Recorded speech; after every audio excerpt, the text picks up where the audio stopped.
Samantha Knox. I work for Penn Medicine, Lancaster General Health, sports medicine. I guess I just hit 8 years. I have worked as an athletic trainer for about 11 years now. I started in grad school at Millersville University, and then I was with a local physical therapy company for about 2 years, or 3 years, I guess. And then I've been with LGH for just over 8 years now. I just hit my 8-year anniversary. I got into athletic training because I was an athlete, obviously. Most of us were. Growing up, I was a gymnast and played lacrosse, and I experienced what I now know to be patellofemoral pain syndrome. So my athletic trainer helped me through that and kind of opened my eyes into what the profession was and all of the different offerings that we could work in.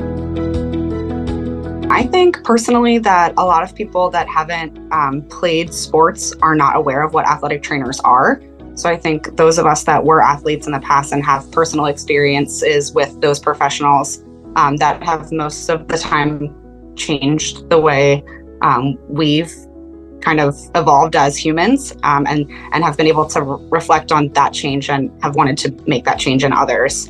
But if you're not an athlete and you haven't been exposed to athletic training or the profession at all, you may not have any idea what it is or have any idea that you can study it in college or that's an option growing up or growing out of high school. I hope so. I mean, isn't that why we are athletic trainers, right? Like we want to make a difference in our student athletes' lives. I, 3 years ago, kind of switched into administration a little bit. I'm a clinical supervisor now. So my day-to-day is not always student athletes, but someone recently put it into perspective when I was struggling with leaving the clinical world full-time to moving into more administrative duties that I might not be having the same influence on my student athletes day-to-day, but I would have the ability to have influence on my athletic trainers that I supervise. So it's in a different setting. Now I'm still providing coverage at this point daily because of some staff shortages that we're having. So I am still getting to interact with the student athletes, but my normal is trying to have similar influence on my athletic trainers that are on staff. I always kind of say like my athletic trainers or our athletic trainers are responsible for taking care of and advocating for the best interests of their student athletes. And my job is to advocate and take care of my athletic trainers so that they can do their job. So it's evolved a little bit in my professional career, but I still think I get the same value out of that. We are evolving as a profession to promote a work-life balance, and it's something that we've historically struggled with, but I think it's better than it was when I was first coming in. But I think I would love to be able to tell the new grads that are feeling burnt out in a position that they may be at, working too hard or not sharing the duties with their team or feeling like they're on an island alone, that there is something else out there and you don't have to leave the profession to find happiness and value in athletic training. It just may be a change in setting or a change in health system that you work with, or finding the kind of a niche that will value you and you'll find professional satisfaction out of. I think during COVID, a lot of people kind of were feeling burnt out with the schedule and the ask and the demands of the profession and the transition of a pandemic that we were going through. But I hope to think that we're on the other side of things and things are improving overall. We strive as a company to kind of make sure that we're allowing our athletic trainers to take time off when they need it, to make sure that they're prioritizing themselves and their family events. And if you're at a school that has a second or a third athletic trainer, that you can share those nights and weekends duties so that the burnout isn't as excessive. We try to make sure that our team is feeling heard and involved. Like we meet weekly just as a group, kind of a 10 or 15 minute touch base to make sure they don't have any concerns or complaints or escalations or anything that they need support with, just so they're not feeling like totally secluded or alone. So some of those struggles that I had early on in the career, we're trying to make better now, is kind of my goal. Kind of the first one that comes top of mind is that last summer we were having a staff party, and it was like a non-work related event, but primarily was athletic trainers. We had some of our front desk staff and clinical staff there, but primarily athletic trainers and their families at our summer party. And one of our staff members sustained an injury. She actually ended up having a trimalleolar fracture dislocation of her ankle. And if you're going to get injured, it's good to do so in a group of athletic trainers. But unfortunately, we had very, very limited supplies. None of us had our med kits on. One person had their med kit and luckily had a SAM splint and some gauze and some supplies for us to manage it. But it was kind of cool to see our team come together to take care of one of our own. It wasn't a situation that we had been presented with previously, but I think it did change the way that we provide care, because it was someone that we, love and work with every day, and seeing them in that situation, I think really brought us together, but also kind of changed a little bit of our perspective on things. That we ended up splinting her with a piece of plastic siding, like house siding, that we found laying around. And it was actually worked quite well. It kind of like folded out so we could put her leg in it, and wrapped it with ace bandages and gauze.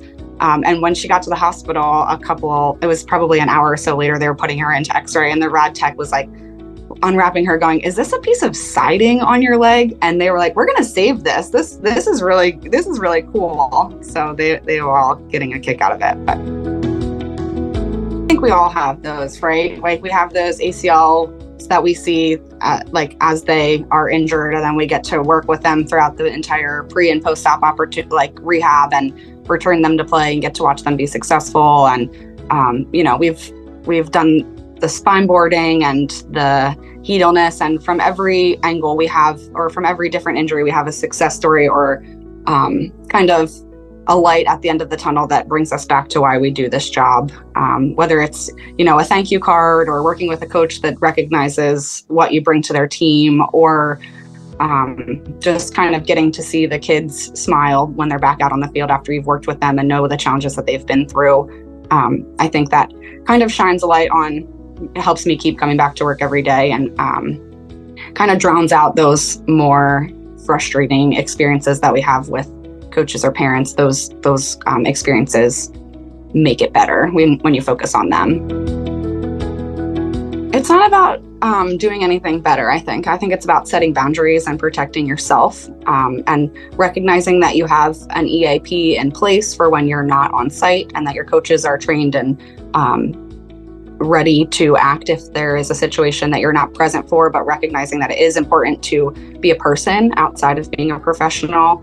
And you can't always pour out of an empty cup if you are not full yourself. So prioritizing the outside of work, I think, is something that we're really striving to focus on right now with our employees, especially heading into the fall season when we're all feeling burnt out. We're all working extreme hours in preseason and feeling frustrated with all the paperwork and the coaches' complaints and all those things. Like taking some time off to be with your family, or take a walk with your dog, or whatever the case may be, and kind of reset and reground yourself is really, really important, and is, in my opinion, the most valuable thing that we have for longevity in this profession. I totally agree. And if COVID's taught us anything, that there's a lot that we can do virtually, and we can set our coaches up for success for them to manage it initially, and then we can follow up with it when we are in person. So I think being innovative and thinking outside the box, and how we can provide treatment when we're not on site, and not feeling obligated to be on site for every single practice and every single event that's going on. Because frankly, one person trying to cover 12, 14, 16, 20 different sports in a fall season is just not a feasible situation. So being able to prioritize when you're actually needed versus when you can take a step back and still be there to support, not on site. But recognizing that you've put the work in ahead of time to prepare your coaches and your community for those situations, that they're ready when they come. It's something, that I've personally struggled with, especially being a supervisor. I feel like I need to be there on site for my people 24/7 and readily available. And when you have 3 practices across 2 counties now and 12 different outreach sites, and I'm trying to supervise all of those things, it's not feasible, right? So it's similar to athletic training. You have to prioritize where the need is, and sometimes who needs you the most, and kind of work from there, and just being able to recognize you can't be everywhere all at one time. So again, it translates that same way in my supervisor world as it does in traditional athletic training, but definitely something I could take my own advice for a little bit more. Maybe some of my most prideful moments would be from the administrative side of things, because we have been able to support some of our athletic trainers on staff to grow and develop kind of their passion projects in athletic training.